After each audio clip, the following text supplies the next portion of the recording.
All right, we got a ton to cover here in our deep dive into meteorology. Matt Noyes, Monday morning, going to take you out through the next several days. Thanksgiving storm going to be one of the big things a lot of you are wondering about. We'll get to that. A quick event tomorrow that I don't want to overlook because it will have an impact in terms of wintry weather for some of us. Nationwide travel this week, we'll cover that. And it is cool but quiet the day before Thanksgiving here at home before things turn busier on the holiday itself. All right, rain deficit has been cut over the last several days. The rain we picked up really helped. Remember, we're running more than a 2-inch rain deficit in the last 30 days now. You can see that's really come down quite a bit. So at least we made some progress there. Jet streams very busy, very fast river of air flowing high in the sky, bringing in multiple disturbances to the west coast that's causing storminess out along the west coast, but also putting in energy and moisture to the atmosphere, which is going to fuel storm development across the country. And yes, that will impact us here at home as well. So let's go ahead and dive right in. Again, I told you we'll take it one event at a time. Here is the next one that's coming at us. Today is located over the Great Lakes. Not overly impressive, and it won't be too impressive when it gets here. It's just the problem that it will cause some wintry mix and spots tomorrow morning. And then when you get to the west coast, that's where you have your more impressive storm system that's coming in off the Pacific. In terms of high temperatures today, some very cold air across the northern plains where high temperatures will only be running in the single digits. For a lot of the rest of us, though, you can see the milder air being swept up in advance of that storm. Cold front comes through tomorrow. That's why you get the showers in many spots, but for some of us, a little wintry mix I'll show you in a moment. Notice a lot of the country, again, except for the west coast, is fairly quiet tomorrow. So Thanksgiving travel across the nation really isn't that bad leading up to the holiday. High temperatures tomorrow, again, start to see that divide between cold coming in from the north, the warmer air suppressed to the south. That kind of clash continues on the day before Thanksgiving when the Rocky Mountains will be the big trouble spot for travel, Denver in particular. It'll be raining in St. Louis, but much of the remainder of the major hubs across the country do not really get into a lot of bad weather during the course of the day on Wednesday. You can see that kind of storm breeding setup here where you get the cold air in the north, the warm to the south, and the clash in the middle. That's why this storm will strengthen as it comes toward New England on Christmas. Yeah, I'm a little ahead of myself on Thanksgiving Day. All right, let's go with the event tomorrow first. And you'll see the pink representing some icy mix. Blue is going to represent snow. In the morning, you've already at 6 a.m. got some icy mix in some of the valleys of central and northern Vermont. Northeast Kingdom, northern New Hampshire grabs a little bit of snow and then goes over to sleet. Notice the snow in northwestern Maine, northern Maine. Everybody else, it's going to be raining tomorrow morning through midday as this disturbance comes by. Once we get to about 4 p.m., a lot of the rain is done, but still snowing in northern and northwestern Maine, where it continues to snow into the evening tomorrow. That goes by. Most of us are drying out for your Tuesday evening, and cooler air is coming in for Wednesday. For many of us, it's dry, although some of the far north country may find some snow showers. So what's interesting with this air that comes in Wednesday is, yes, it is cooler, but it is not substantially cold. And that's going to be a factor when we get to the storm on Thanksgiving Day. Again, that in a moment. In terms of precipitation amounts, when you melt down all the mix and you put the rain together, you get about a half inch across some of northern New England. You're more like a quarter inch when you come across southern New England. We'll take what we can get. We'll continue to put a dent in that deficit anyway. In terms of total amount of snow, it's not a lot. When you look across some of the greens, the whites, the mountains of Maine, we get on the order of a coating when you see some of the lighter white. The deep white is where you get an inch, and then the blue is where you get 2, and that's mostly reserved for the summits when you get around the Mahoosic Range and then running in across the presidentials as well. But if I were to change that filter and say, okay, let's put instead predicting areas of ice and where we think there'll be some sleet and freezing rain, well, now there's a larger area. Right now you get some of the valleys even to the central Green Mountains near Manchester Center. You get the same thing coming up through Plymouth and Lincoln. So some of these roads are going to need some treatment in the morning because you are going to have a mixture of sleet and freezing rain that'll be coming down.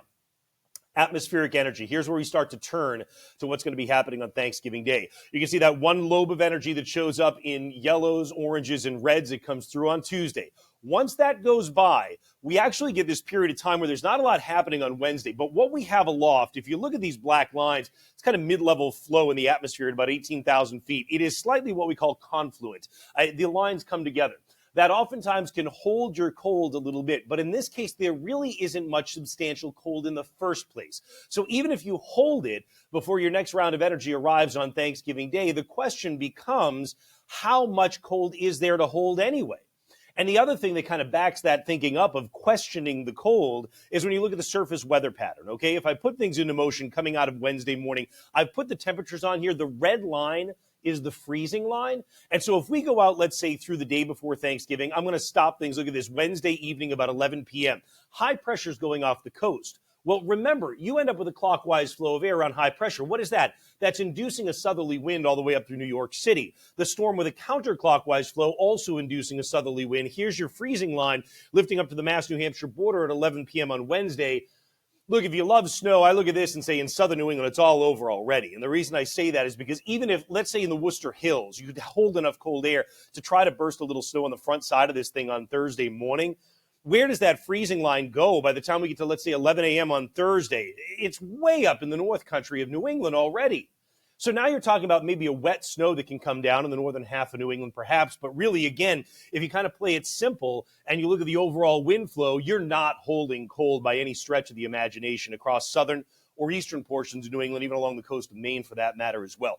So with a track like this, what I would say is, you know what, you're hoping that you hold the cold enough for snow in the mountains if you are into snow sports and want to build a base, because it would be a great base building snow, and the potential is there for a 6 to 10 inch snowfall out of it. However, if I were to say this thing may trend in any direction, I would say, given this pattern, it's going to end up trending even warmer. And as we get closer to it, we might be saying, you know what, it might be mostly sleet and limit the snow amounts in the north. Now, that doesn't mean it's not messy, right? Because Thursday morning, you can see that even under that scenario, and again, there's still more to be written on this, right? If the thing were to come in a little bit farther south, I'm not convinced that means a colder scenario. That might just mean less precipitation in northern New England if it were to come in farther south. The cold just isn't that impressive. But again, in northern New England, as we play things through, okay, there is the chance, certainly. I mean, even in the northern Worcester Hills, even in the Berkshires, right, there is certainly the chance that we burst snow for a brief time Thursday morning to midday. Will it be this organized? Will it be this intense? That's another little round of questions there, because some of the guidance, including the stuff that we've built in-house that I tell you about sometimes, waits a little longer to develop the storm. It says, you know what? It's going to have to get out into the Gulf of Maine before it really organizes. If that happens, again, I don't think it changes the rain-snow line. I think it just limits the amount of precipitation that comes down. Notice by Thanksgiving evening, where's the rain-snow line now? Way up in the mountains, right? And you might have a mix otherwise. So, again, we'll watch it. We need to figure out the finer details, but you're getting my idea that I don't see the cold air really holding on, especially for southern New England. What I do see happening is if the storm comes together in the way that I just showed you, the wind is going to kick. So you're going to get that wind that'll come out of the east. Notice Thursday afternoon, Thanksgiving afternoon, gusts going over 30. Now, you could actually downslope and get some pretty strong winds on the western slopes of the Green Mountains if you can get that easterly wind to come in enough. And then notice by the time we get to Thursday night and Friday, the wind shifts, it comes out of the west, and you're bringing the colder air back in behind it. So, again, I think it's a little early for snowfall estimates because there are so many things still to work out. But you heard from me there that if it comes together well, you might get a 6 to 10 inch snowfall across some of the mountains. You might get a little burst in some of the Worcester Hills, and then you'd likely go over to rain a lot of central and southern New England. But high temperatures for tomorrow, with the showers coming through, are kept down a bit. Northern New England will be in the 30s. You get that wintry mix early that tapers down. Tuesday night, you're down around the freezing mark. And this is what I mean about the cold not being overly impressive on Wednesday. High of 48 in Boston, a high of 46 in Manchester, New Hampshire. Certainly, this is not a textbook setup for what would be a widespread snow to come in here on Thanksgiving Day. Even Wednesday night lows don't get down below freezing in a lot of southern New England. Again, Thursday probably starting up on average for us in New England sometime around mid-morning. As we get closer, we'll get more specific on the west to east beginning of that. And then again, the farther north you go, the better chances of wet snow that you have.